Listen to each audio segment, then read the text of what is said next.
최근 넷플릭스에서 전 세계 시청률 1위를 기록하고 있는 엄청난 화제를 모은 드라마가 있습니다.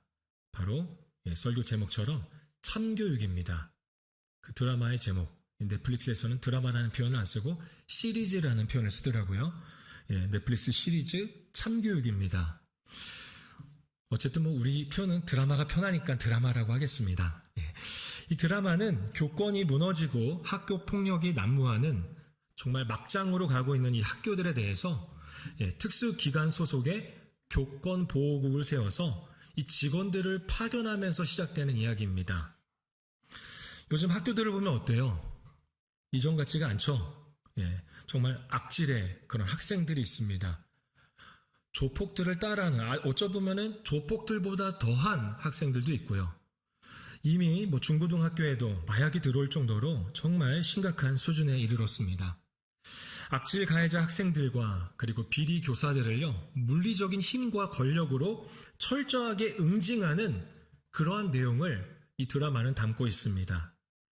시청자들은 법과 제도가 해결하지 못하는 이 악당들을 더 강력한 폭력으로, 더 강력한 힘으로 짓밟아버리는 모습을 보면서 와, 속이 시원하다라고 해요.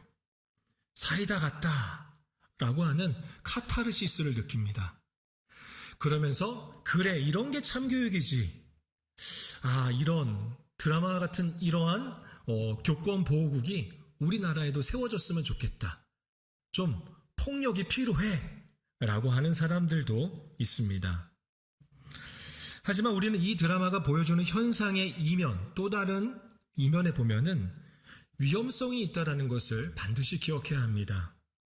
악을 악으로 갚고 폭력을 더 폭력으로 짓누르는 방식은 결코 근본적으로 해결책이 되지 않습니다.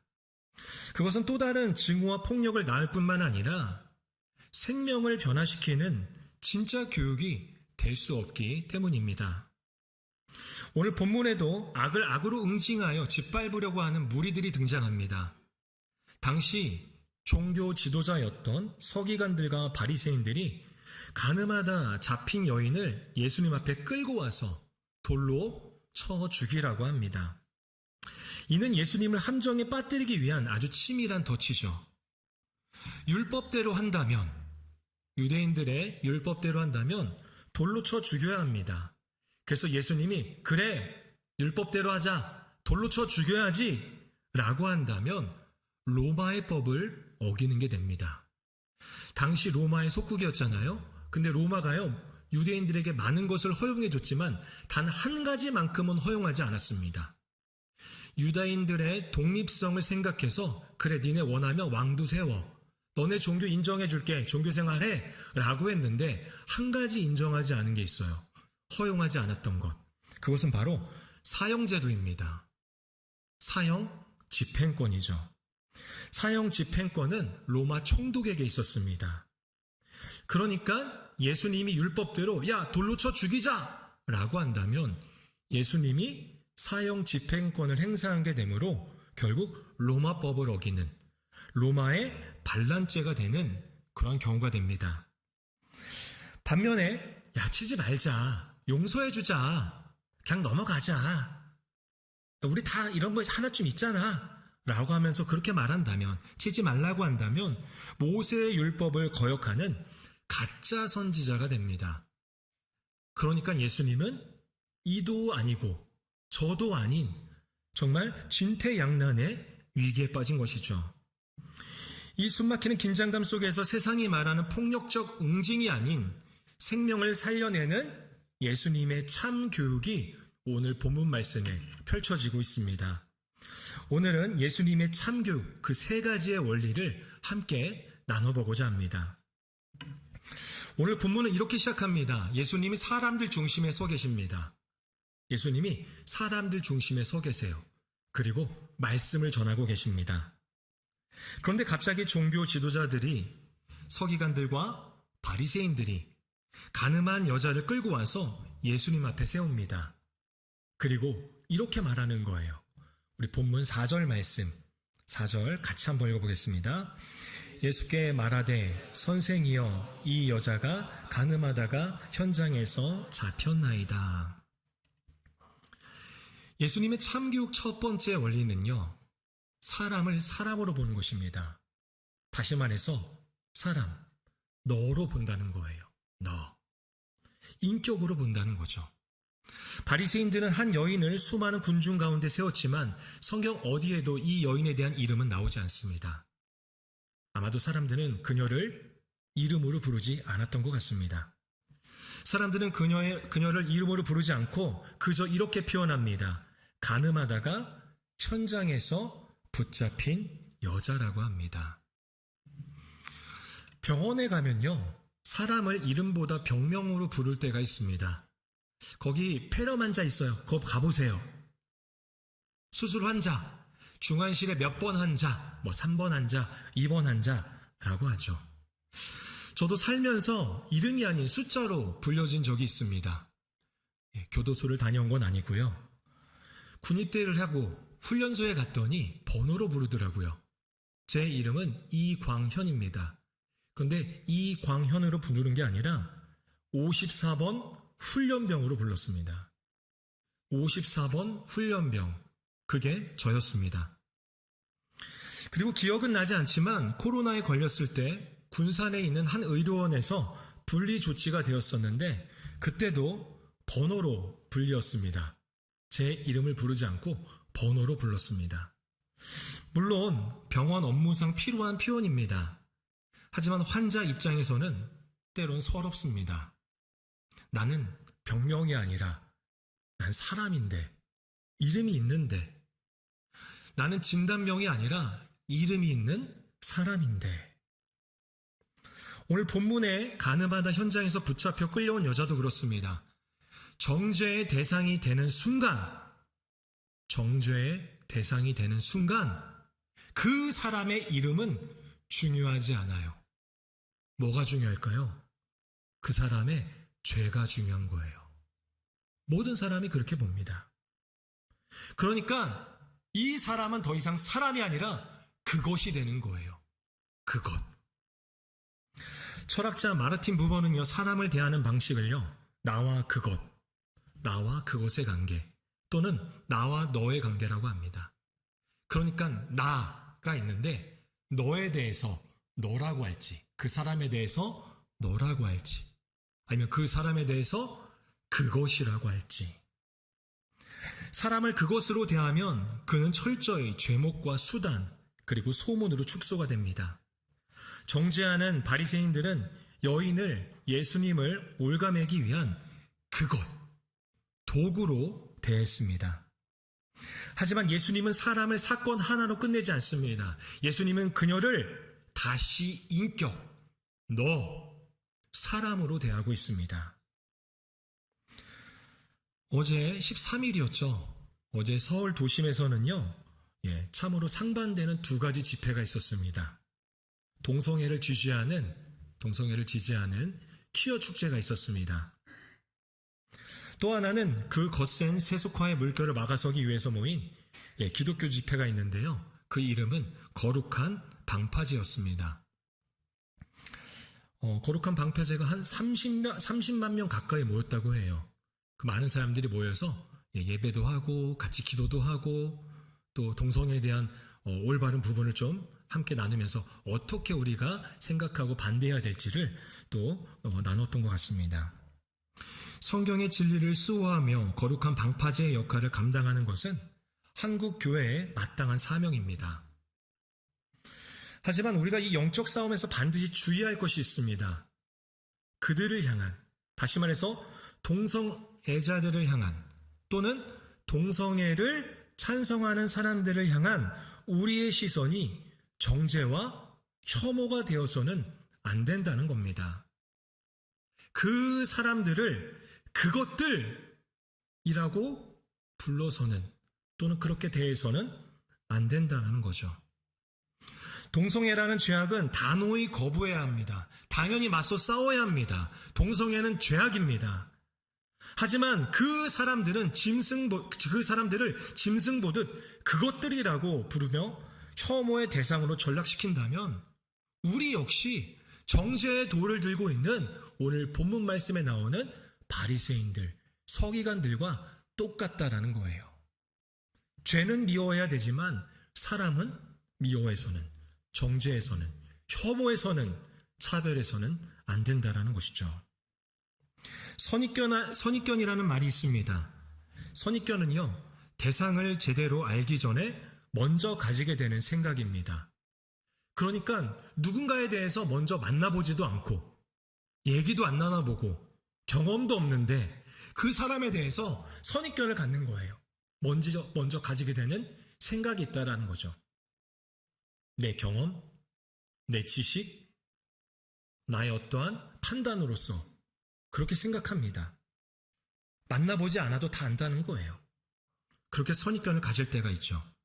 또 편견이 있습니다. 한쪽으로 치우쳐 공정하지 못하고 왜곡된 시선입니다. 옳은 것이 중요한 게 아니에요. 내가 보기에 옳은 것이 중요한 거예요. 나의 그것으로 보는 거예요. 그러다 보니까 때로는 정말 공정하게 보지 못할 때가 있어요. 안 바뀝니다. 이게 바로 편견입니다. 고정관념도 마찬가지입니다. 혹시 여러분은 선입견 때문에 누군가를 정죄의 대상이나 또는 그럴 만한 상대로 보고 있지는 않습니까? 아니면 편견으로 인해 사람으로 보는 것이 아니라 그것으로 보고 있지 않습니까? 아니면 우리의 고정관념으로 인해 누군가가 상처받고 힘들어가고 있지는 않을까요? 여러분, 예수님은 그녀의 죄를 덮어두신 것은 아닙니다. 그녀의 죄를 덮어두신 것은 아니에요. 그녀를 죄보다 더 큰 존재로, 사람으로 보셨다는 겁니다. 사람들은 그 죄인의 죄를 더 크게 보지만 예수님은 그 사람의 죄보다 그 사람 자체를 더 크게 보시는 거예요. 우리도 그들을 비난하며 기다리기만 할 것이 아니라 그 영혼들이, 그 생명들이 예수님을 만나 회복될 수 있도록 지혜롭게 다가가야 합니다. 정죄의 대상이 아니라 복음이 필요한 사람으로 바라보는 것. 이것이 예수님의 첫 번째 참 교육입니다. 이어서 5절은 바리새인들이 예수님께 어떠한 질문을 하는데요. 5절 말씀 같이 읽어보겠습니다. 모세는 율법에 이러한 여자를 돌로 치라 명하였거니와 선생은 어떻게 말하겠나이까? 율법에 보면요, 죄 중에서 가장 무거운 죄들이 있습니다. 3가지의 무거운 죄, 중죄가 있는데요. 첫 번째는 우상숭배입니다. 하나님이 가장 싫어한다고 했잖아요. 우상숭배.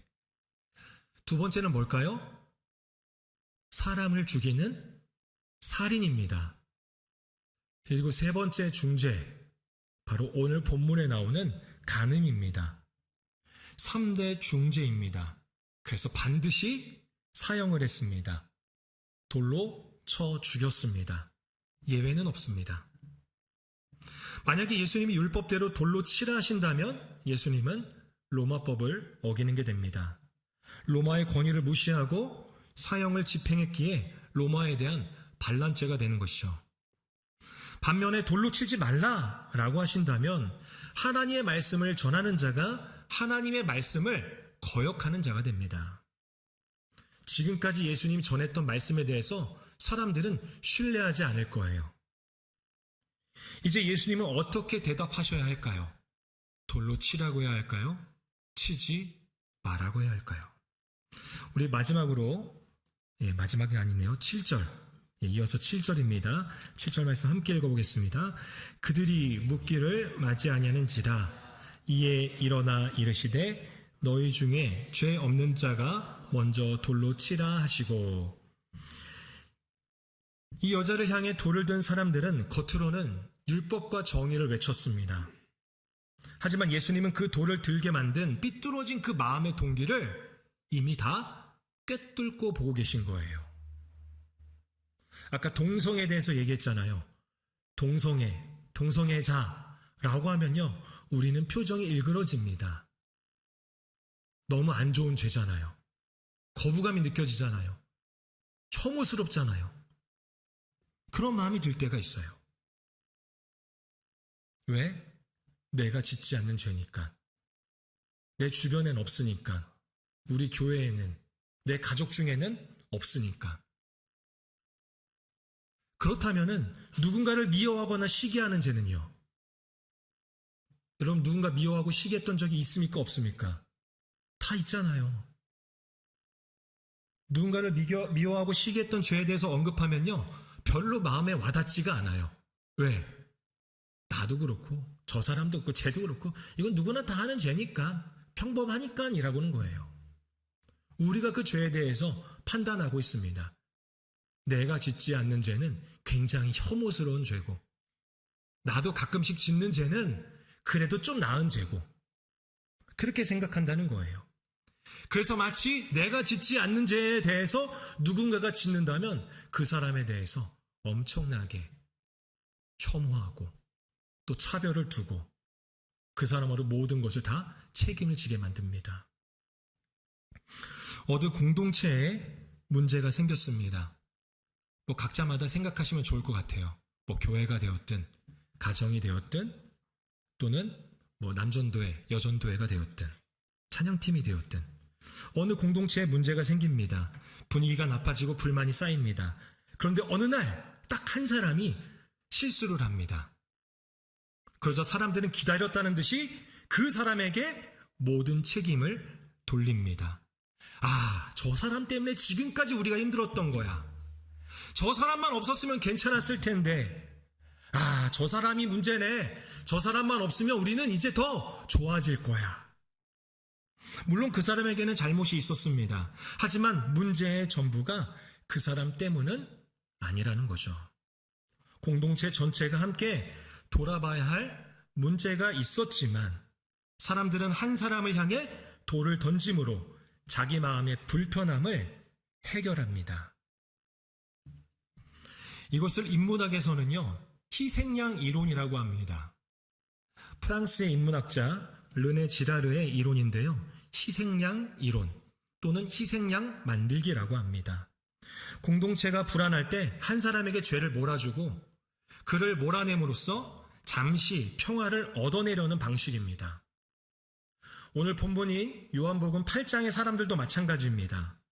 그들은 정의를 말했지만 사실 그 여인을 이용해 예수님을 시험하고 있었고, 그 여인은 사람들의 분노와 위선을 받아내는 희생양이 되었습니다. 이게 단지 오늘 본문에만 나오는 이야기일까요? 우리의 삶은 어떻습니까? 여러분들 핸드폰에 있는 여러분들 카톡, 단톡방을 다 공개할 수 있습니까? 누구와 대화를 나눈 것 다 공개할 수 있습니까? 지인들과 나눈 단톡방이 있습니다. 동네 엄마들과 모여서 함께 나누는 단톡방이 있습니다. 친한 사람들끼리 모여 쓰는 단톡방이 있습니다. 또 동창회 모임도 있겠죠. 그런데 그런 모임, 그런 단톡방에는요, 늘 재판이 열립니다. 재판이 열려요.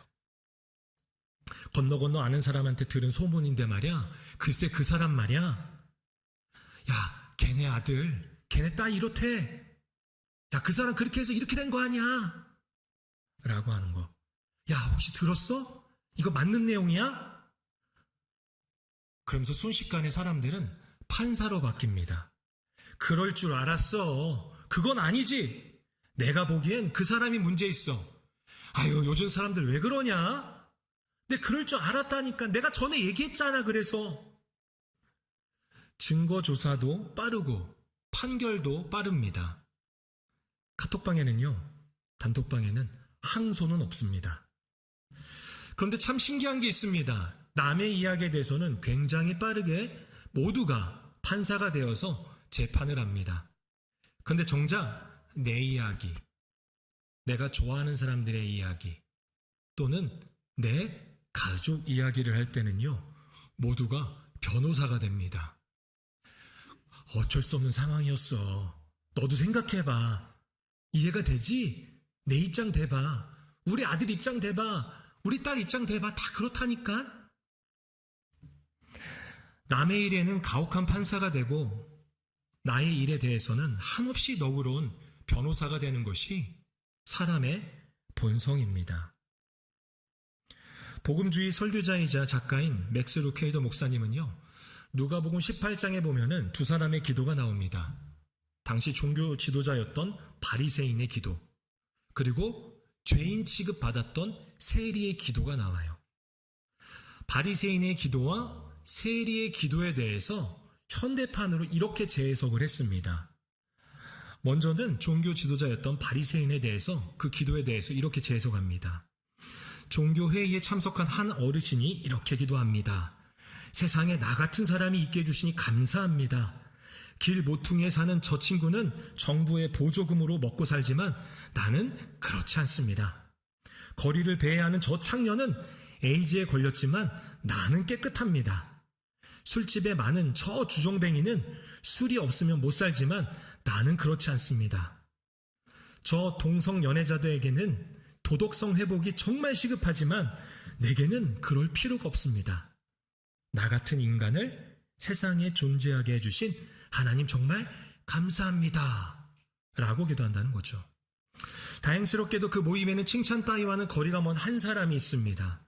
그는 죄를 뉘우치는 마음으로 자신의 얼굴을 감히 하늘을 쳐다볼 수 없어 고개를 숙인 채 이렇게 기도합니다.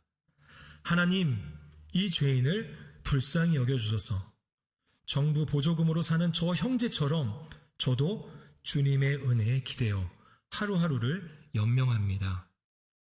에이즈에 걸린 저 자매처럼 저도 나쁜 행실에 물들었습니다. 술에 쩔어 사는 저 친구처럼 저에게는 고통을 열어줄 무언가가 필요합니다. 주님이 저 동성 연애자들을 사랑하시고 바른 길을 알려주신 것과 같은 은혜를 제게도 베풀어 주소서. 주여, 이 죄인에게 자비를 베푸소서. 우리는 어떤 기도를 해야 할까요? 저 사람은, 저것들은 틀렸지만 나는 옳다고, 나는 다르다고 해야 할까요? 아니면 나 또한 저들과 다를 바 없는 죄인임을 고백하며 주님의 은혜를 날마다 구해야 할까요? 돌을 들고 씩씩거리고 있는 무리에게 예수님은 그 견고한 교만의 구조를 깨뜨리는 아주 폭탄적 선언을 합니다. 이렇게 말씀하시죠. 너희 중에 죄 없는 자가 먼저 돌로 치라. 이 한마디는 결국 이렇게 묻고 있는 것입니다. 예수님께서 그들에게 이렇게 묻는 거예요. 너희가 지금 정의를 말하고 있느냐? 아니면 누군가를 희생양 삼아 너희의 그 의로움을 나타내려고 하고 있느냐? 사람들은 이 말씀 앞에 자기 안의 위선과 교만을 보게 되었습니다. 그래서 나이가 많은 사람부터 그 양심의 가책을 느끼고 돌들을 내려놓고 그 자리를 떠났습니다. 예수님의 참교육은 이렇습니다. 내 손에 들린 정죄의 돌을 깨닫고 스스로 그 돌을 내려놓게 만드는 것입니다. 우리는 어떠한 정죄의 돌을 들고 있습니까? 누군가를 생각할 때 또는 누군가를 바라볼 때 어떠한 정죄, 어떠한 선입견, 어떠한 편견과 고정관념의 돌을 들고 바라보고 있습니까? 예수님은 오늘 우리에게 참교육하십니다. 그 손에 들고 있는 정죄의 돌을 깨닫고 스스로 내려놓으라고 말씀하십니다. 이어서 마지막으로 우리 10절과 11절입니다. 우리 두 절을 한 목소리로 함께 읽겠습니다. 예수께서 일어나사 여자 외에 아무도 없는 것을 보시고 이르시되 여자여, 너를 고발하던 그들이 어디 있느냐? 너를 정죄한 자가 없느냐? 대답하되 주여 없나이다. 예수께서 이르시되 나도 너를 정죄하지 아니하노니 가서 다시는 죄를 범하지 말라 하시니라. 아멘. 돌을 든 사람들은 다 떠나고 수치와 두려움에 떨고 있던 여자와 예수님만 남았습니다. 주님께서는 이렇게 선언하십니다. 나도 너를 정죄하지 아니하노니 가서 다시는 죄를 범하지 말라. 예수님의 참교육의 완성은 결국 죄에서 돌아서게 하는 것입니다. 죄에서 돌아서게 하는 것입니다. 이 말씀은 단순한 용서가 아니라 예수님의 회복의 선언입니다. 주님은 그녀를 정죄하며 인생을 끝내지 않으셨지만 더러운 죄의 자리에 그대로 방치하지도 않으셨습니다. 이제는 그 죄의 현장에서 더 이상 죄를 범하지 말라고 하십니다. 돌아서야 한다는 것이죠. 여러분, 오늘 말씀은 우리가 돌을 내려놓은 무리 중 한 명이 되는 것으로 끝나지 않습니다. 수많은 군중에게 수치를 당하고 당연히 돌을 맞아 처참하게 죽어야 했던 그 현행범, 그 가늠한 여인은 오늘날 누구를 말하는 것일까요? 바로 저와 여러분입니다. 세상을 더 사랑하고 내 유익을 위해 끊임없이 영적인 간음을 저질렀던 현행범. 나는 의롭다 말하면서 다른 누군가를 말할 때는 여전히 선입견과 편견, 고정관념, 정죄의 시선, 혐오와 차별을 두었던 바로 우리입니다. 그런 우리를 향해 예수님은 말씀하십니다. 나도 너를 정죄하지 않는다. 그런데 정죄하지 않는 것으로 끝내는 것이 아니라 이제는 뭐라고 말씀하셔요? 가서 다시는 죄를 범하지 말라 말씀하십니다. 그렇다면 이 여인의 죄는 어떻게 되는 것일까요? 그냥 여인의 죄가 갑자기 없어진 걸까요? 그 죄값을 대신 치르신 분이 계시죠. 바로 너를 정죄하지 않는다. 다시는 죄를 범하지 말라 말씀하신 예수님입니다. 예수님께서 그 여인의 죄값을 십자가에서 치르신 겁니다. 저와 여러분의 죄값을 예수님께서는 십자가에서 치르셨습니다. 그래서 우리는 그 십자가의 은혜를 날마다 기억하며 우리의 삶의 현장에서 몸부림을 치며 다시는 죄를 짓지 않도록 끊임없이 결단하고 끊임없이 도전해야 합니다. 삶의 방향을 완전히 돌아서야 하는 것입니다. 이것이 예수님의 세 번째 참교육의 원리입니다. 말씀을 정리하겠습니다.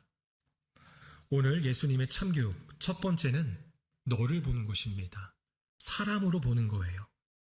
사람을 죄목과 편견의 도구로 규정하고 또 혐오의 시선으로 바라보는 것이 아니라 긍휼을 입어야 하는 대상으로서 예수님의 복음이 필요한 사람으로 바라보는 거예요. 그렇게 사람, 인격, 영혼으로 바라볼 수 있어야 합니다. 왜요? 우리를 그렇게 봐주셨거든요. 예수님이 나를 혐오와 차별이 아니라 정죄의 대상이 아니라 나를 긍휼히 여겨주셨잖아요. 우리를 긍휼히 여겨주셨잖아요. 그래서 우리가 이 자리에서 예배할 수 있는 거 아닙니까? 두 번째 참교육은 돌을 내려놓는 것입니다.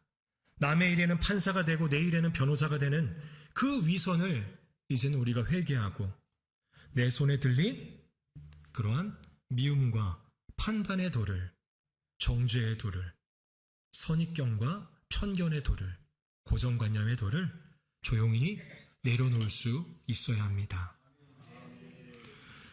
중요한 세 번째 참교육은 바로 돌아서는 것입니다. 죄에서 돌아서는 것. 예수님은 우리의 죄값을 십자가에서 다 치르셨습니다. 내가 지불한 것은 없지만 예수님은 가장 큰 자신의 생명을 들여서 지불하셨습니다. 우리가 그 은혜를 기억한다면 우리는 단호히 죄의 자리에서 이제는 돌아서야 합니다. 우리는 또 삶의 현장으로 나아갑니다. 그리고 죄를 범할 수 있는 여러 가지 요소들이 우리를 기다리고 있습니다. 그때 우리는 예수 그리스도의 십자가 은혜, 내 죄값을 대신 치르신 그 십자가의 은혜를 기억하면서 몸부림치는 돌아서기가 우리의 삶 가운데 있기를 축원합니다.